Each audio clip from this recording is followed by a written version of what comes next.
Hi ನನ್ನ ಪ್ರೀತಿಯ ವೀಕ್ಷಕರಿಗೆ ನಮ್ಮ ಕಲೆ ಯೂಟ್ಯೂಬ್ ಚಾನಲ್ಗೆ ಸ್ವಾಗತ. ನಾವಿಂದು ಎಲ್ಲಿಗೆ ಹೊರಟಿದ್ದೀವಿ ಅಂದರೆ ನಾನು ನಮ್ಮಣ್ಣ ಇಬ್ಬರೂ ಸಹ ಭಟ್ರಳ್ಳಿ ಸಿದ್ದರಾಮೇಶ್ವರ ಅವರ ದೇವಸ್ಥಾನಕ್ಕೆ ಹೊರಟಿದ್ವಿ. ಇಂದು ಸೋಮವಾರ ಆಗಿರೋದ್ರಿಂದ ಮನೆಯಲ್ಲಿ ಪೂಜೆ ಮುಗಿಸ್ಕೊಂಡು ದೇವಸ್ಥಾನದಲ್ಲಿ ಪೂಜೆ ಮಾಡಿಸ್ಕೊಂಬರೋಣ ಅಂತ ಹೊರಟಿದ್ವಿ.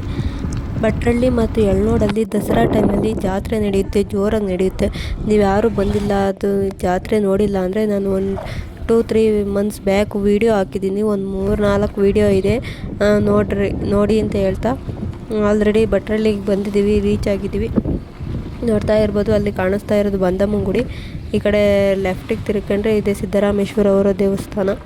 ನೀವು ಭಟ್ರಳ್ಳಿ ಸಿದ್ದರಾಮೇಶ್ವರ ದೇವಸ್ಥಾನಕ್ಕೆ ಬರಬೇಕು ಅಂದರೆ ಹೊಸದುರ್ಗ ರೂಟ್ ಅಂದರೆ ಬೆಂಗಳೂರು ಟು ಹೊಸದುರ್ಗ ರೂಟಲ್ಲಿ ಯಳನೋಡಲ್ಲಿ ಇಳಿದು ಅಲ್ಲಿಂದ ಒಂದು 2 ಕಿಲೋಮೀಟ್ರ್ ಆಗುತ್ತೆ ಭಟ್ರಳ್ಳಿ ಬರೋಕ್ಕೆ. ಯಳನೋಡಲ್ಲೂ ಸಹ ಸಿದ್ದರಾಮೇಶ್ವರ ದೇವಸ್ಥಾನ ಇದೆ, ಅಲ್ಲೂ ಸಹ ದಸರಾ ಜಾತ್ರೆ ನಡೆಯುತ್ತೆ.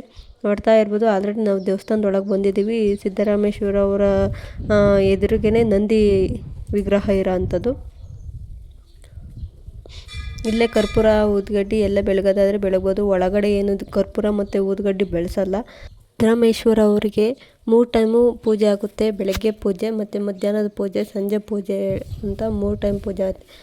ಈಗ ಆಲ್ರೆಡಿ ದೇವಸ್ಥಾನದೊಳಗೆ ಹೋಗ್ತಾ ಇದ್ವಿ. ನೋಡ್ತಾ ಇರ್ಬೋದು ಸಿದ್ದರಾಮೇಶ್ವರ ಅವರ ಪೀಠ. ಅಲ್ಲಿಂದ ಬಂದಮ್ಮನ ದೇವಸ್ಥಾನದ ಹತ್ರ ಬಂದ್ವಿ. ಅವರಲ್ಲೇ ಪೂಜೆ ಮಾಡ್ಕೊಂಡು ಬಾಗ್ಲಾಕೊಂಡು ಹೋಯ್ತು. ಹಾಗಾಗಿ ನಾವು ಬಾಗಿಲಲ್ಲೇ ಪೂಜೆ ಮಾಡ್ಕೊಂಡು ನಾವೇ ಎಡೆ ತೋರ್ಕೊಂಡು ಬಂದ್ವಿ. ಅಲ್ಲಿಂದ ಪಕ್ಕದಲ್ಲೇ ಈಶ್ವರ ದೇವಸ್ಥಾನ ಇದೆ. ಅಲ್ಲಿ ಈಶ್ವರನ ದೇವಸ್ಥಾನದ ಹತ್ರ ನಾವೇ ಪೂಜೆ ಮಾಡ್ಕೋಬೋದು. ನಾವೇ ಬಂದಮ್ಮನ ದೇವಸ್ಥಾನದಲ್ಲಿ ಪೂಜೆ ಮಾಡಿಕೊಂಡು ನಾವೇ ತೀರ್ಥ ತಗೊಂಡು ಈಶ್ವರನ ದೇವಸ್ಥಾನದೊಳಗೆ ಹೋದ್ವಿ. ಅಲ್ಲಿಯೂ ಸಹ ಯಾವುದೇ ಪೂಜಾರಿ ಅವರಿರಲ್ಲ, ಯಾರು ಬೇಕಾದ್ರೂ ಪೂಜೆ ಮಾಡ್ಬೋದು. ಹೆಣ್ಮಕ್ಳು ಗಂಡು ಮಕ್ಕಳು ಅನ್ನೋದೇನು ಭೇದ ಇಲ್ಲ. ನಾವೇ ಹೋಗಿ ಒಳಗಡೆ ಪೂಜೆ ಮಾಡ್ಕೊಂಡು ಬಂದ್ವಿ. ಅಲ್ಲೇ ಇವಾಗ ಸಿದ್ದರಾಮೇಶ್ವರ ದೇವಸ್ಥಾನದ ಮುಂದೆನೇ ಒಂದು ಛತ್ರದ ಥರ ಕಟ್ಟಿದ್ದಾರೆ. ಅಲ್ಲಿ ಇವಾಗ ಸೋಮವಾರ ದಾಸೋಹ ನಡೀತಾ ಇದೆ. ಯಾರು ಬೇಕಾದರೂ ಬಂದು ಊಟ ಮಾಡ್ಬೋದು. ಪ್ರಸಾದ ಸ್ವೀಕರಿಸಿ ಹೊರಟ್ವಿ. ಥ್ಯಾಂಕ್ ಯು ಫ್ರೆಂಡ್ಸ್, ಬಾಯ್. ನಮ್ಮ ಕಲೆ ಯೂಟ್ಯೂಬ್ ಚಾನಲ್ಗೆ ಸಪೋರ್ಟ್ ಮಾಡಿ ಅಂತ ಹೇಳ್ತಾ ಬಾಯ್.